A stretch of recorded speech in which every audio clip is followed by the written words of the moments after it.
Hello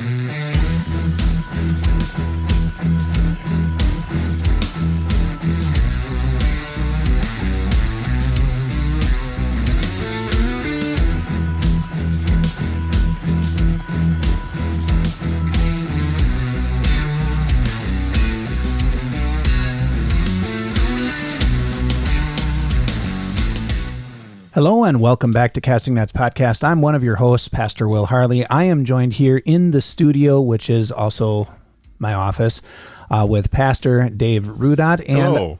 Our reoccurring guest, who hopefully will maybe be coming on more often as he is comfortable, Pastor James Enderly. Would you like to say hi? Hello. All right. So we have two hellos, and as we were prepping for the wonderful show for today that we wanted to bring to you, we were talking about some of our fears, and for the two gentlemen that are with me, it seems that their fears are not being ready for a show, and having notes all drawn out for them. I'll just let you know, my greatest fear is public speaking without pants. Has nothing to do with our show topic for today, but a good way to maybe get some of those fears out and prepare for our Christmas celebration. Once they're out, then you can face them, right? You can. Once people know about it, you're like, okay, this is now... Well, and anybody who knows me knows I just make things up anyway. So talking has never been an issue. It's without the pants. Yeah.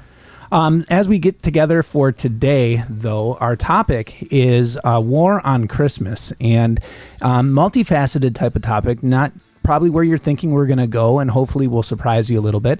But before we get into that, we do want to say hello to all of those who are listening to the Raised with Jesus podcast, as we are now sort of broadcasting through them as well. And so we welcome you to our show and to our listenership. If you would like to reach out to us, anybody who's listening, please do so through our email, which is castingnetspod@gmail.com, or our Facebook page, or speak to us in church, anything that you can do to sort of get a hold of us. And I think that's about it for our introduction, except for our disclaimer.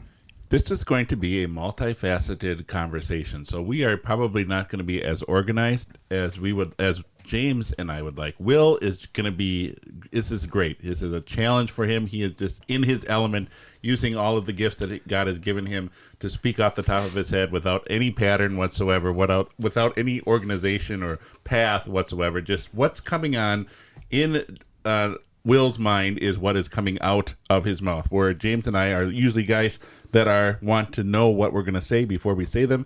So this will be a fun show for you, but on the other hand, we are just speaking off the top of our heads. You are joining in a private conversation with three pastors. We're going to talk about something that's important to us, that is a big part of our existence, is that the Christ was born for us. But then we're also looking at, this is a information that is in a world that is opposed to it, and also in a world that is vaguely aware of the happenings that are going on at the end of December. So, dear listener, as you're listening to us and you hear something that offends you, like the idea of Will's greatest fear, that offends everyone. That might just offends everyone who sees it. Not the fact that you have the fear, but just if this fear was ever realized. If something offends you, we encourage you to tune in to something else. We encourage you to reach out to us and talk to us, because sometimes the thing that we say makes sense to us in our mind at the time that we say them, but it may not come across that way. So we encourage you to reach out to us, castingnetspod@gmail.com, Facebook page that we have, Casting Nets, or speak to us in person over the next couple of days or the next couple of weeks, or listen to something else. Listen to some other podcasts that we have, or just tune us off completely. So, all right. Well, then, let's have some intro music and get to our topic.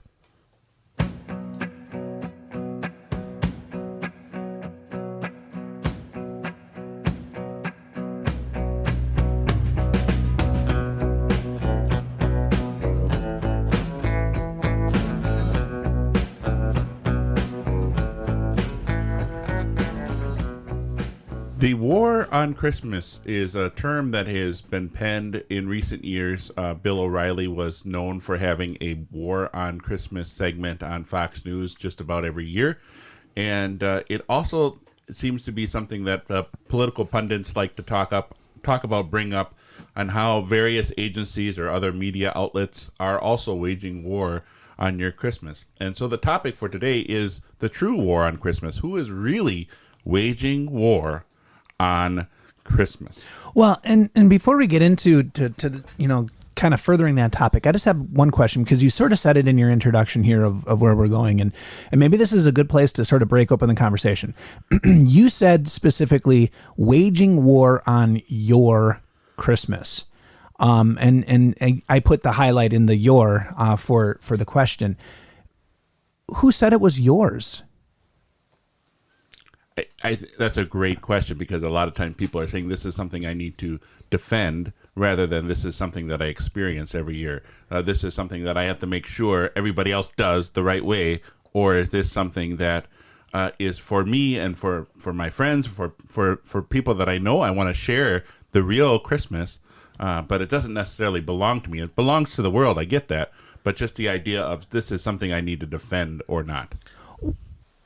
And just to throw an extra wrinkle in there is how you celebrate Christmas is very different than how other people celebrate. And I lived in a country for 8 years who I went to school on Thanksgiving and Christmas. They didn't have holidays for these, public vacation for these days. So it was quite different having class on Christmas Day, having class on Thanksgiving, and seeing how the rest of the world deals with that. It's we think of how we do things as how everyone else does them and should do them. Well, and I think that's the point. We move into this realm, which I think is a really dangerous place to be, when we start looking at ourselves and say the way that I like it and the way that I want to do it and the way that it's always been done for me must be the way that it always is for everybody, right? And I think that's where when we talk about this war on Christmas, and we're going to get more into it, and we're going to get to where it maybe originated and how it's being perpetuated, but my Christmas traditions that I celebrate in my family are not going to be your Christmas traditions. And let's be honest, if you miss that Christmas tradition, or in some way that Christmas tradition is altered, does that mean that your Christmas is destroyed, or that Christmas is destroyed? We moved from the state of Wisconsin when I was growing up, and spending Christmas with my extended family, and we always had, that was like our family reunion was Christmas. We'd go to church together, we'd do all these things together. As I grew up, that morphed to, well, now we go to church, to our own church, and then we still got together with the family. And then all of a sudden it morphed to, well, I got my brother went into the military, so he wasn't there anymore. And then he had a family that never came because they were way out of state. And then I got a call and I was out of state. And so then our Christmas sort of reduced itself to my immediate family. And it was just my immediate family. We didn't get together with the big family. We got an invite every year, and it's like, I'm 17 hours away. How is that going to work?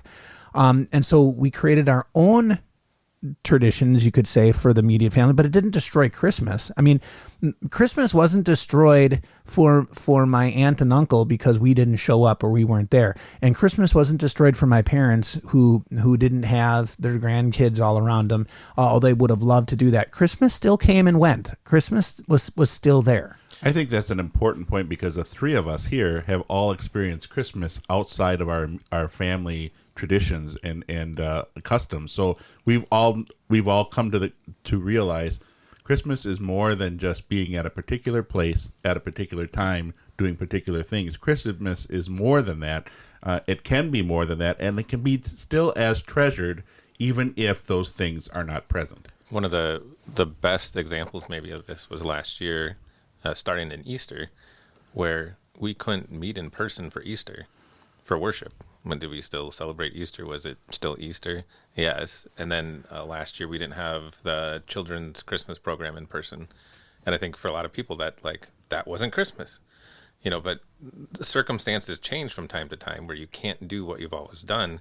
And does that mean it's not it? And if anything, COVID has been a good opportunity to reevaluate some of those things. And people haven't been able to get together in the same ways in the past. And churches couldn't do what they've always done. And so to ask and say, what is Christmas all about? And I think that's a little bit where we're going to get to. That's well, good. And I'm glad you brought it up, because I'm just going to get all my topics out and then move away for you guys to talk about whatever you want. That's going to take a long time. Actually, maybe not as much as you think. You brought it up. we weren't able to celebrate Easter, right? In the way that we wanted to because of COVID and things. I don't see people fighting for the celebration of the resurrection like you see people fighting for this concept of Christmas. You know, to me, okay, we make this Christmas thing out into this pristine environment, which, okay, it wasn't. It was a stall. It was a manger. You know, it's childbirth. It's messy. This isn't woo silent nights and, you know, no animals are drooling. You know, that kind of stuff. If you've ever been in a farm environment, you know, you can't stop the cow from going to the bathroom on the floor while you're in the middle of a conversation. So, I mean, this isn't the pristine thing, but we are so defensive as a culture, and I use that term very loosely, Christian culture. We're so defensive about how the world views our reaction or our desire to have Christmas, and we say absolutely nothing to fluffy bunnies and chocolate and stupid shows like Hop being broadcast on Easter, and we're like, well, no, this is my Resurrection Sunday, and I'll go to church, and it'll be fine, and everything is okay. But we don't say anything about that, and we're like hyper analyzing what anybody says about a big fat man in a red suit and versus the manger. Sorry, I shouldn't have said fat man in a red suit. I'll touch on one thing, and then hopefully come back to the second point. But the first one was just celebrating it differently or not being able to do it in person. I think a lot of people were upset that we couldn't worship in person, and you know, Christmas again was different. And people might, they didn't let us come in person and stuff. Well, is everyone coming back in person now? No, is kind of a question. So I mean, that's kind of an interesting thing. Is, you know, sometimes we get upset at things, but then we don't follow through and be thankful for what we do have and actually do that. The second one, and I think this will again be kind of some of the focus, is how much are the Christmas things that we get upset about have anything to do with the real meaning of Christmas? And I think that's kind of what you're saying. Well, yeah, and I think that's kind of the gist of it. You know, Christmas is one of the big holidays, right? In the church in the church calendar, we say there's two high holidays. There's Christmas and there's Easter. I mean, every day is probably a celebration and should be properly a celebration of Easter, and Resurrection Sunday every Sunday. But if you're going to look at the grand scheme, the church has said, okay, you know, we go all out on Christmas and we kind of go all out on Easter. And those are like the really good ones, you know, that, you know, if you're going to come to church, those are the ones you're at least going to want to come to church for. But for whatever reason, and maybe you can help explain this, why are we so defensive about Christmas? Why? Well, I mean, like if somebody if you're walking through the store and we make it a point, Merry Christmas instead of Happy Holidays, or we drive under the sign in the town and it says Happy Holidays, and we uproar, it should be Merry Christmas. The letter that the president sends should be Merry Christmas and not Season's Greetings or Happy Holiday. Yeah. Right. Why are we so defensive of that? And not equally so, if we are so defensive because it's such a religious marker, why aren't we that defensive about everything else? Coming back to, you know, if worship is so great, why aren't we gathering like we were before? Well, and I'll say this, and I think one of the other signs you see or things that people say, you know, keep Christ in Christmas, you know, the focus on Christ in Christmas. Now, how much we can, I think it's easier for us to say that, and that to be our fight is to have this public stance that says keep Christ in Christmas, and get upset when, you know, these things are, you know, non-Christian, or people are just saying happy holidays or things. But then the question is, how much am I keeping Christ in Christmas? How am I focusing on Jesus during this time, not just on Christmas, but as you were saying, every Sunday and every day of my life? How do I prioritize Christ in my life, not just on Christmas, but all the time? And so I'd say kind of your question is, why do we do that, or why are people so up in arms? I think easier to be outraged and angry at the world around us than to actually see how am or am not putting Christ first in my own life. So it's easier to rage at the world than to actually be introspective and look at my own life. Are we just trying to imitate other faiths who are always outraged about something? Like, you can't have a picture of Muhammad, otherwise, people die. They'll get so upset that they'll cause mayhem. That Christians are saying, well, they're taking the sign of my cross and my Savior's crucifixion, and they're putting it in art, using it as an art form, and defecating on it, or doing those kinds of things, and we're not doing anything. We're not outraged. We're just sitting here passively. So we should really be outraged about how somebody else is portraying my Savior. But I mean, I didn't see Jesus rise from the grave and say, "What did they do with my cross?" Did they set it aside, right? I want that back. I want that back. I'm pretty sure that same cross was used for other people later on. I mean, that was a good piece of wood. I guess, and coming back to what James was saying is, maybe the problem is coming into what are we known for, and maybe this opens up the discussion a little bit too wide, but we're telling ourselves that okay, I want to be known as the one who fights for Christmas, but are you fighting for Christ to be seen in Christmas because you want Christ to be seen in every aspect of your life, or are you fighting for Christ to be in Christmas because the tradition of what you grew up with, of having a manger and you know what I'm saying? Yeah, and there's a good book called Unchristian by Dave Kinnaman and Gabe Lyons, and I haven't gone so deeply into it, but their study is what's kind of key, and they ask people, what are Christians known for, and the biggest things that Christians are known for are being hypocritical, insensitive and uncaring, anti-homosexual, judgmental, too political, sheltered. And so this is what we're known for. And what do you notice about that list? Jesus isn't there. It's known for all the things that we're mostly what we're against. And that's the biggest problem, is this whole war on Christmas too. Are we actually talking about what Christmas is about, but what we're just angry about, and what, how people are doing this wrong. And this gets into that wider picture of, what are Christians known for in general? Are we known for the gospel? Are we known for being able to articulate what it means that Jesus died for our sins, and that I'm loved and forgiven, and that Jesus died for the whole world? Can I articulate that and share that? Or are we more known for the law? And I mean, there's a lot of people that think Christianity is just like every other religion, and that it's a work-righteous religion, that it's all about being a good person.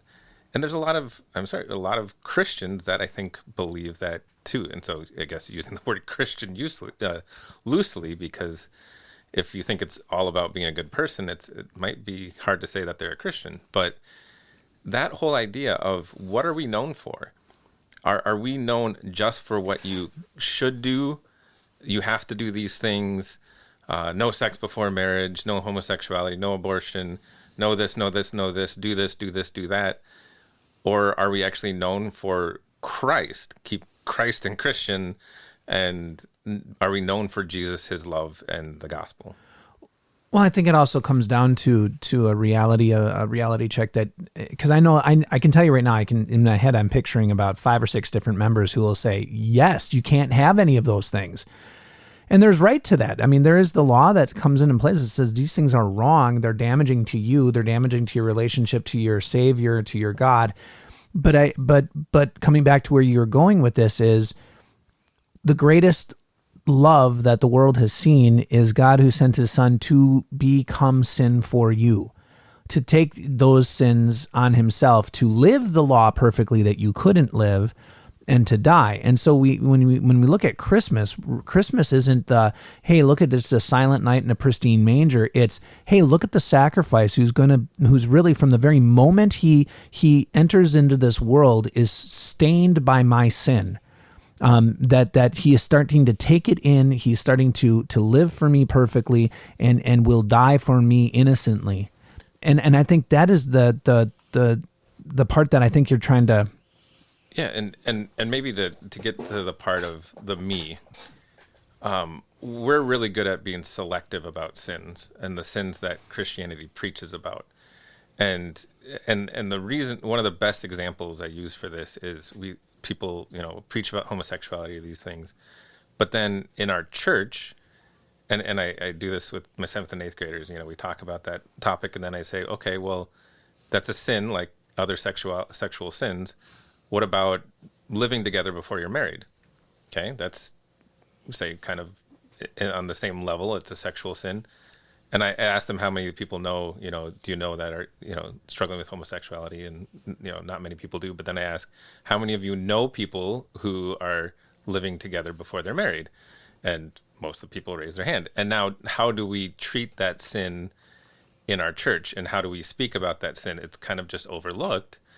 And so we are known publicly for these sins that, and what we kind of like to say is, I'm going to speak about the sins more strongly that I don't struggle with, or that I'm more offended by these things that I don't struggle with, instead of the things that, I might slip into or I struggle with. And so we do pick and choose. And so are we hypocritical? Yeah, I mean, all sinners are. All people are hypocritical. So could it be, and this just struck me, and maybe it's wrong, but could it be that we're so defensive about our Christmas because we so easily forgot about it ourselves?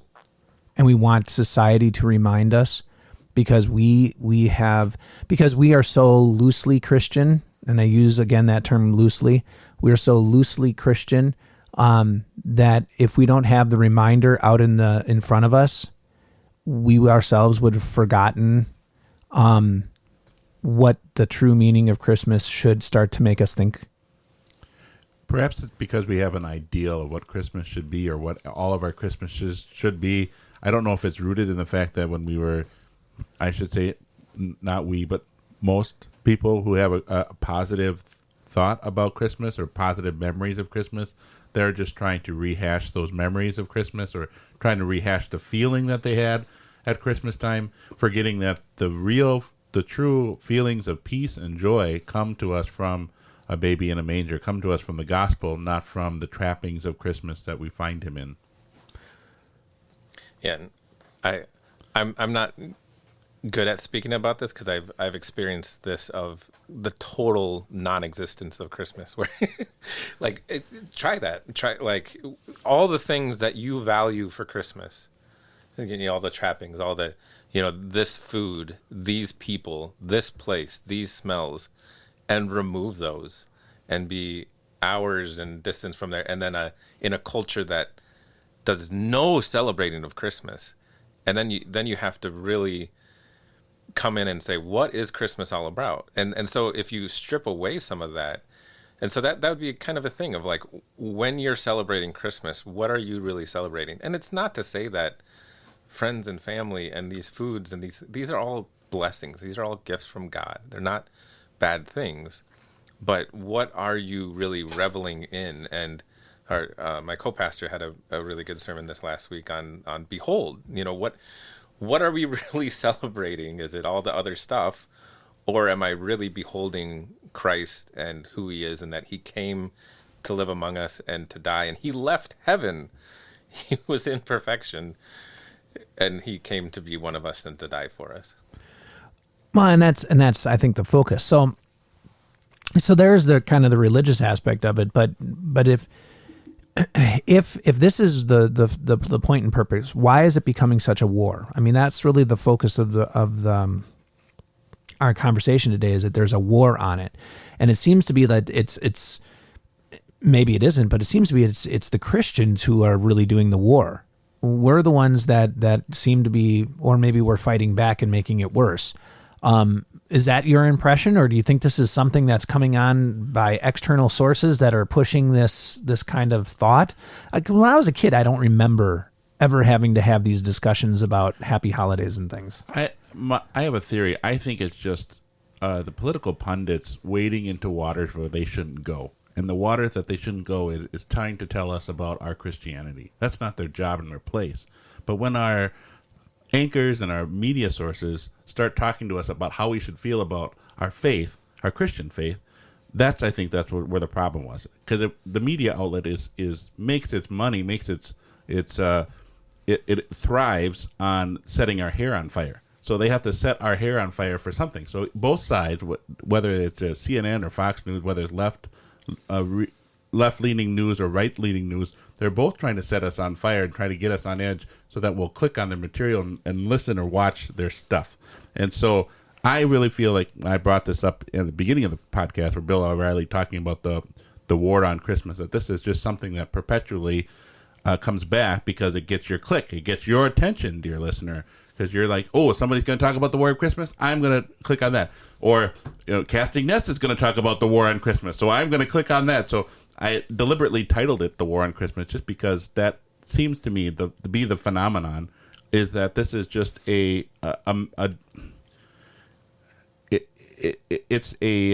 attempt to lead us away from what Christmas really is about and lead us to a news site so that we would watch their news or their opinion. However, that being said, I still think that there is a battle against Christmas. There is a war being waged on Christmas because the true Christmas, not your Christmas, not the cultural trappings of Christmas, not the greetings or what kind of television shows you're going to have or watch. There is a true battle that's going on, a battle that's being waged, and that is in our own heart, our own selfish nature, wanting us to lead us away from what Christmas really is about. And I think it comes to a lot of things that you deal with. There's always a nugget of truth in things. And one of my favorite blog writers,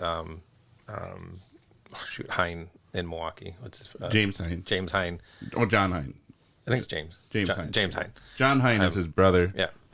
James Hine is the pastor. James Hine has this longer, they're both pastors. A blog with a lot of history that he does this great job of talking about some current topics. I mean, now some of them are older, but he takes an issue and he'll say, where are they right on this? Where are they getting this right? Where is this maybe not right, or not a truth, not correct? And then he'll come back and answer it, or how does Jesus answer this?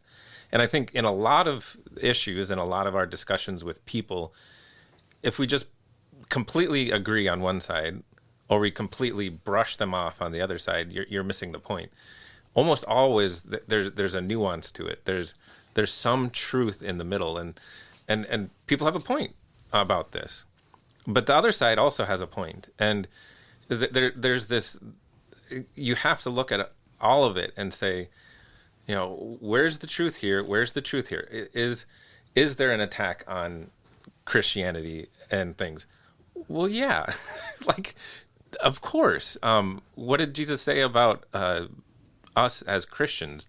We're in the world, and the world is going to hate you. Take up your cross, and part of having a cross and being a Christian is you're going to be persecuted. The world does not want the gospel. The world does not want Christ. And so is there a war on Christ? Yeah. But is the war that we're usually talking about on the war on Christmas, is it usually a war on Christ? Not always. I like how you said that, there's that nugget of truth in everything. And I think we used to live in a world culture that discussed more to try to find that nugget of truth. And I think we have moved into a culture of thin-skinned people who are easily offended.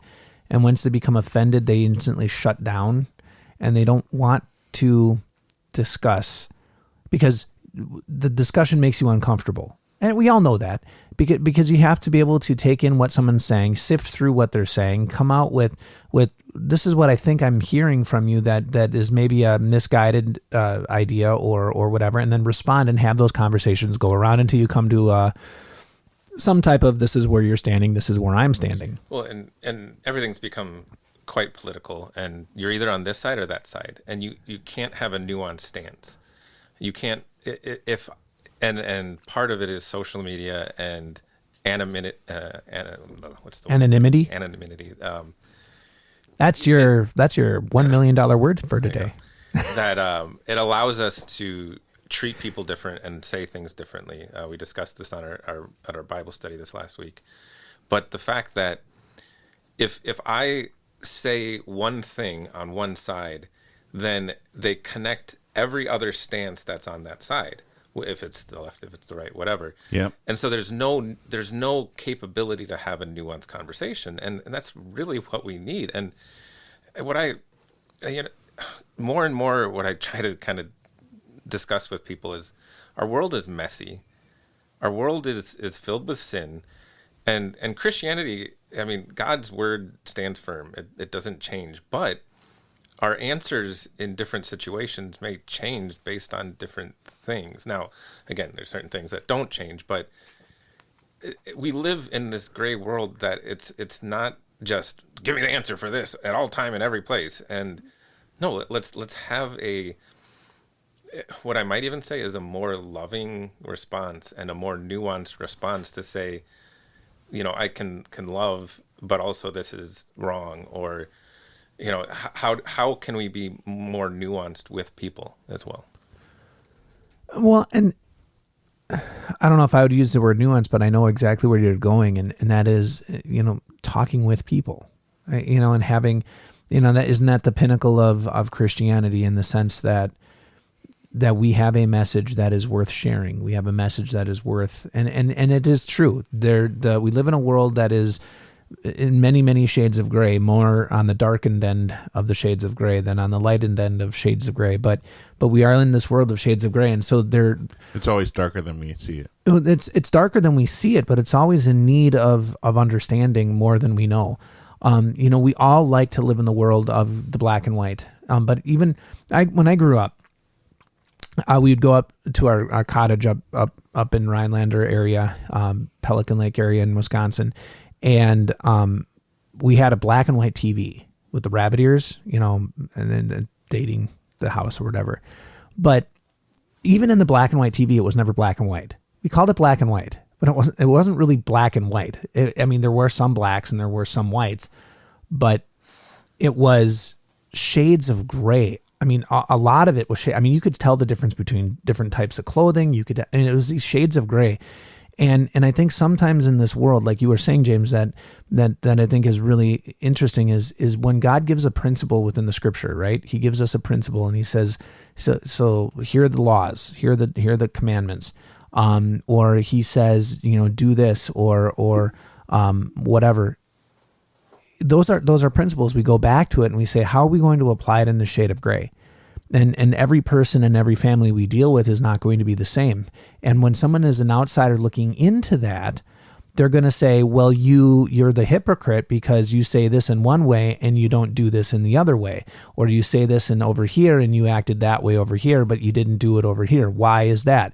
You are the hypocrite. And having the opportunity to slow them down and say, wait a second, each of those families are different. Each of these institutions are different, or this application is different. Here's where we're working from, and here's how we're applying it to this. And we're trying to do it in the best way according to what God has given us in Christ to reach out and share him. In that same avenue, though, in Christmas, we've lost that in many ways. And the only reason I say that is not because we are looking at, here's the principle of celebrating the birth of the incarnation of our Lord and then leading to the cross, but more it's, we have said the principle is happiness, joy, peace, goodwill towards men outside of the gospel, and do it, right? You hear the bell ringing, the Salvation Army. You've ever gotten the stairs? You walk by and you didn't put a quarter in, And the people are like looking at you like, what's wrong with you? I've done the same. Had the same reaction with the poppy flowers for veterans. Like, you don't like veterans? So it's Either that or it's the poppies.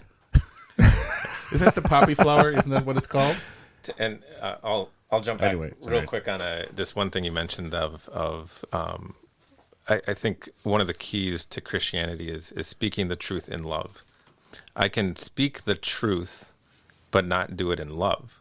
So I might be right, but the manner I do it or say it in could be wrong and even sinful. And so that's another part of this whole aspect where if I can be completely in the right, but I can be a jerk about it.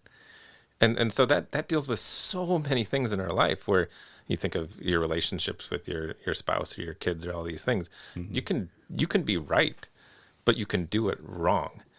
And so that I think adds to this whole aspect of Christianity and how we love each other and how we say what is correct or say what is right or speak the truth, but doing it in a loving way.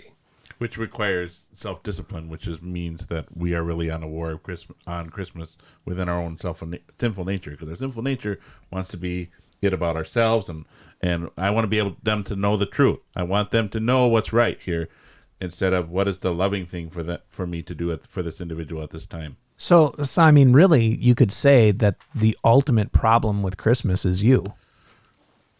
Yeah. Well. Yeah, and me.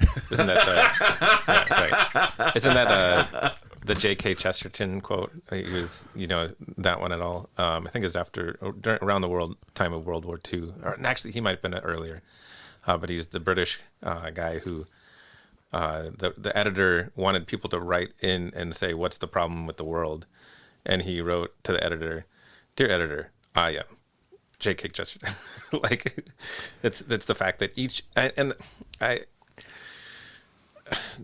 I've tried to explain this to sometimes that one of the blessings of Christianity is that we see the problem inside of ourselves, inside of every person, and so we understand what's the root problem is me and every person, where there's other philosophies in the world, and it's this philosophy of education even too, Immanuel Kant and others, that if I teach people correctly, if I just teach them and change them of what they think and do, I'm going to fix the problem. And it's the idea though too, and where our world is, those people are the problem. If I change those people, then everything's going to be okay. And it's you can just see that in our world so much right now that it's all about them.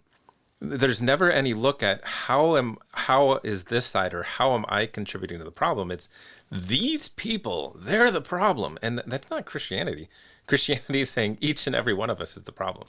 Well, and that kind of brings up a little bit before the show. You had tossed out a concept that I think maybe is diving into this realm, which is, what circle of influence are you in, right? If you are in an influence or in a family that recognizes we're all sinners, we all contribute to the mess that we're in. Your outlook in how you approach Christmas is different than the one who is, my attitude should be different because everyone's telling me my attitude should be different, and I don't feel that my attitude is different, so everyone else must be broken because, this isn't, you know what I'm saying? Or you're in an environment like you were in China where the circle of influence it's non-existent. You're in an influence of, we don't acknowledge this at all. And so how do you encourage, what we're supposed to be feeling or what we've convinced ourselves we're supposed to be feeling would depend on what environment you're in and the circle of influence that you have. I mean, if you come from a Christianized family, your idea is going to be different, right? And I think this is true too. Just in general, on a Christmas day, I'm not talking about Christmas Eve. I'm talking about Christmas Day. How many families show up? I mean, there is something maybe it's traditional about it or non-traditional, but it's something about, the family who every opportunity we can go to church, we try to go to church, they're going to be there. Right. And then you have the ones, well, we have other things to do. And that's just not our tradition. We don't go. It's that circle of influence of what's important. We had 25 days of getting ready to be joyful. And now on the 26th day, I'm tired. Yeah. And I think it's easy for us to rail on a day. And I think more than this, it's the attitude of those days leading up to it and after, and what is my heart really concerned about, and what is my heart really focused Presence. on, and what gives me joy, and what am I going to get frustrated at? Like these things Lack of aren't, presence. right, exactly, the wrong present to these things, and so just and understanding life in your family, and Christmas can be hard because it's stresses and all these things, and hopefully if we're focusing on Christ, there's a lot of love and forgiveness, and a lot less stress, and a lot more forgiveness, and a lot more grace, and grace upon grace is and peace and peace. Yeah. Well, and joy. But speaking of all of the things that we've talked a little bit about it, but Christmas is one of the highest depression times of the year, because you have families or people who don't have that in their life, people who think well of them or want to reach out to them, or for whatever reason they're in a position where they can't enjoy those things. And so you have these heavily depression times. You have people who will purposely go out and try to find somebody to date or to say that they're connected to in a relationship during the time of Christmas and the holidays, because you shouldn't be alone. And they're so deathly afraid of the idea of being alone. Is that a cultural thing? I mean, have we done that to our society? Because I don't remember ever preaching that from the church, from the pulpit. I don't think it's just our culture. I think that runs in a lot of cultures. There's in the Chinese holiday, when people go home, they will hire someone to be a boyfriend or girlfriend, so that they don't have to go home without a spouse, and or without a boyfriend or girlfriend, so that, and this is, of course, extreme examples, but, people hark on them to be in a relationship, and so they'll just, hey, come home and pretend to be my boyfriend, girlfriend. A lot of Hallmark movies have that same frame. Yeah. That's where we're moving. Right. We're moving into I want to start that business, by the way. Is that legal? I don't know. Like Uber for dates. Yeah. Uber for dates. Your holiday date shop right here. Yeah. My son is 18 and here. Fresh out of college. We're going down a wrong rabbit hole. You can just get down to arranged marriages, and then, that solves that problem. Yeah. I know you guys had a really good podcast before Dave, BD podcast, episode 10, called Let Sears Prepare Them for Christmas, where you, Will, and Pastor Winsberger and Lexi Tuttle, is that her name? Yep. Talked about all of the different things that you'd use to prepare yourself for Christmas, and you did talk about, well, what really gets you ready for Christmas? Is it all of the trappings? Is it all the customs? Is it getting ready for all the parties? What really gets you ready for Christmas? And I like what you're talking about, James, as well, as that Christmas for us isn't just about a day, but an attitude that we have this time of year because of what we remember, what happened, the birth that we're celebrating. Yeah, and how do we do that? And I think that's for each and everyone. I think a pastor can do the same. You can be so focused on the getting everything done and focusing on all the services, and just not just relishing in what Christmas is about, of Christ being incarnate, of him taking on flesh and being one of us, and the love that consists of. So if whatever that is, through devotions, through your Advent devotions, and focusing on that, that's what it's really all about. And that's hard. And I mean, coming just from the church side, you have so many services, so many bulletins to print, so many sermon. If you're the only pastor in the church, you're going to be doing all of the services. And so, spending time with that. And then in this week, you have Christmas Eve, Christmas Day, first Sunday after Christmas. And it's like, there's no off switch, and no way to get off that route. So you can slow down a little bit. And that makes it really difficult. But I think, I go out and you walk into stores, and we did some Christmas shopping, and there were some people that said Happy Holidays, and I didn't feel the impulse to jump on them and say Merry Christmas or anything else like that. And I'm like, yep, they are some holy days. That you said Happy Holy Day. I'll acknowledge that. That is great. And I kind of walked on, but one of those things is, I think the war for me is much less a political thing, because I really could care less what other people are going to call this day that we've assigned to celebrate the incarnation. I think the war for me is between my own sinful nature, which we've sort of been talking about, that's always fighting me, that I'm filling this entire month with work and trying to get everything done. And even this week, it's just filled with sermon after sermon after sermon, to the point where I go home and I'm sermoned out. Like, quite literally, I don't know if I can think about another sermon right now, but I still have another 2 to write. And you're like, well, can I just repeat? Can I just pull? You start worrying about, is the service going to go well? Do I have an organist to play? We have other things that we're going to be trying to do. It becomes less about focusing like it should be, and more about the work that it's going to entail. And I can only imagine that's going to happen with people who put on celebrations for their family, right? Do we have the right trappings? Do we have the right settings? Is the house clean? Have we hid everything into the closet appropriately? Not the closet with the coats, the other closet, so that you can't take your cousins up to your room, because that's where we have all the junk for right now, so that it can overflow once, But you look at all that and you say, okay, I know what it's about. I'm a confessing Christian. I love my Lord. I know what it's about. But how easy it is for me to have that battle inside.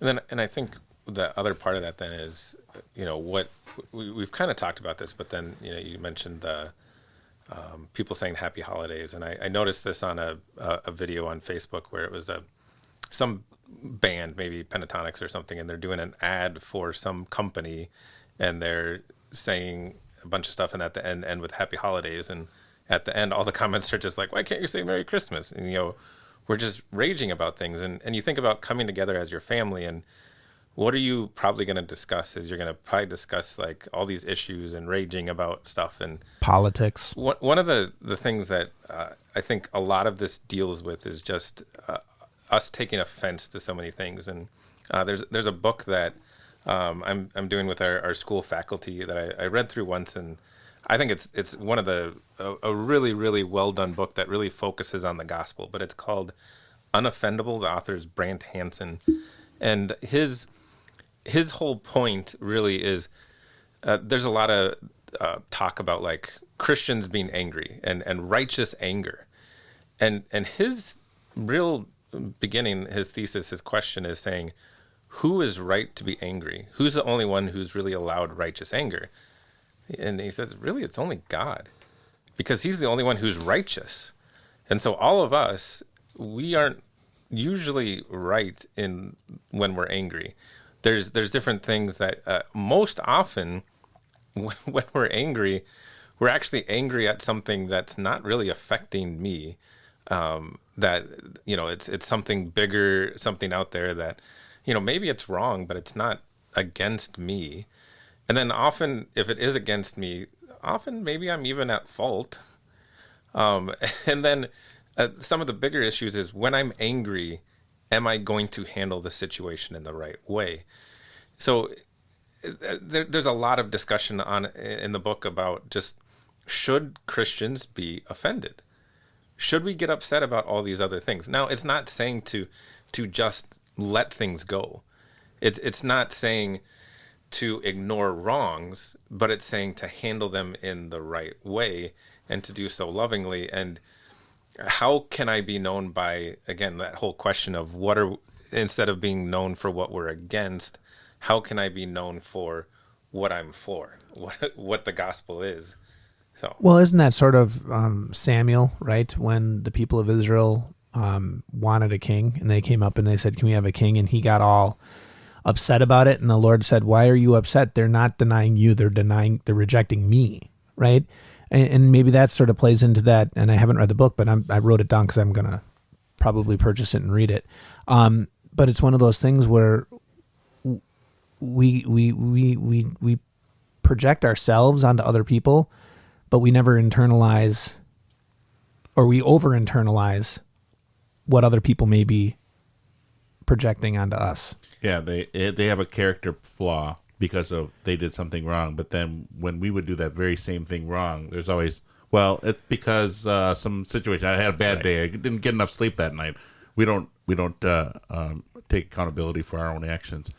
and One of the things I was thinking about is one of the reasons perhaps I was just why is other than our sinful nature, which is the obvious one in the room, why we get so offended on things because we want to make ourselves look good and make others look bad, but just this irrational fear of the slippery slope. Like if we allow this thing to happen, then the next thing that's going to happen is going to be even worse. Where if we would dispel ourselves of the notion that there is a slippery slope and just think of things are going in a certain direction. yeah, Right? So whether they go fast or slow, it doesn't matter. They're just heading in that direction. Just because we allow something to happen, we allow someone to say happy holidays to us, doesn't mean that tomorrow someone's going to come away and take away your Christmas tree. It's just, this is the way our world is. Our world is not necessarily going to understand what Christmas is all about, but acknowledging that the direction that it's going. So how will we respond to that direction? Not that we're going to try to defend this slippery slope of something that's going to hit off a cliff. We're just going to say, well, let me try to bring Christ to this person. How can I show them love and show them the peace that I have in Christ and what he has done, rather than defending a cultural Christmas? and I think this hits on one of my favorite parts of the first few chapters, where he talks about what we should expect in other people. And the reason I bring this up is because this becomes kind of the Christmas theme of so many movies, that Christmas is all about love and about loving others, and just dig deep, and this Christmas miracle is that someone loves the other person. And there's kind of a truth to that, but it's different because I'll kind of quote just a little paragraph of it. He says, "Yes, the world is broken, but don't be offended by it. Instead, thank God that he's intervened in it, and he's going to restore it to everything it was meant to be. His kingdom is breaking through bit by bit. Recognize and wonder at it. War is not exceptional. Peace is. Worry is not exceptional. Trust is. Decay is not exceptional. Restoration is. Anger is not exceptional. Gratitude is. Selfishness is not exceptional. Sacrifice is. Defensiveness is not exceptional. Love is. And judgmentalism is not exceptional. Anger is." And the key to that is the world around us is filled with this. Should we expect good from people?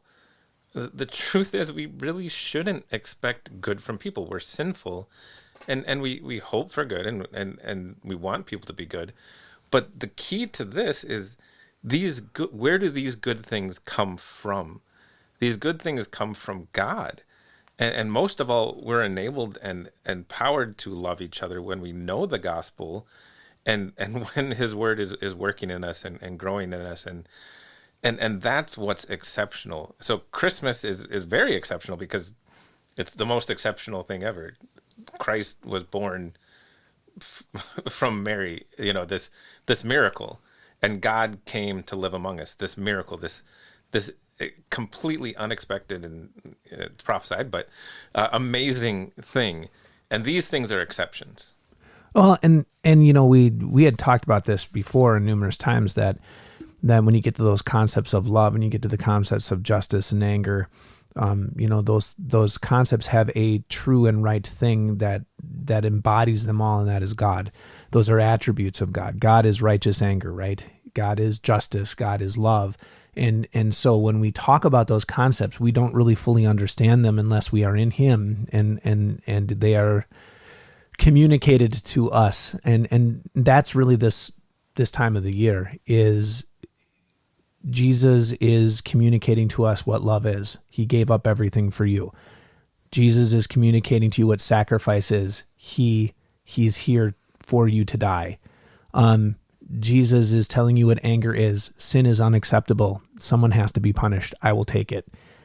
Jesus is showing you what true justice is. Not that you can try to talk your way out of it, but that it is doled out the way it should be. And truly, he's even going to tell you what unfair is, right? I don't know if that's really a divine quality, but he's going to tell you what's not fair. It's not fair that Jesus takes it, but he does it anyway. And then the response is, and maybe unless you have another comment, this is maybe the way to sort of head out to the show. The response is live in joy and live in peace and live in harmony with your brothers and your sisters. And this is not just for this month, and it's not just for until January. There's a lot from this that you can use in your sermons, especially the part about wearing pants. And with that, we wish you a very happy holidays and a Merry Christmas and a New Year.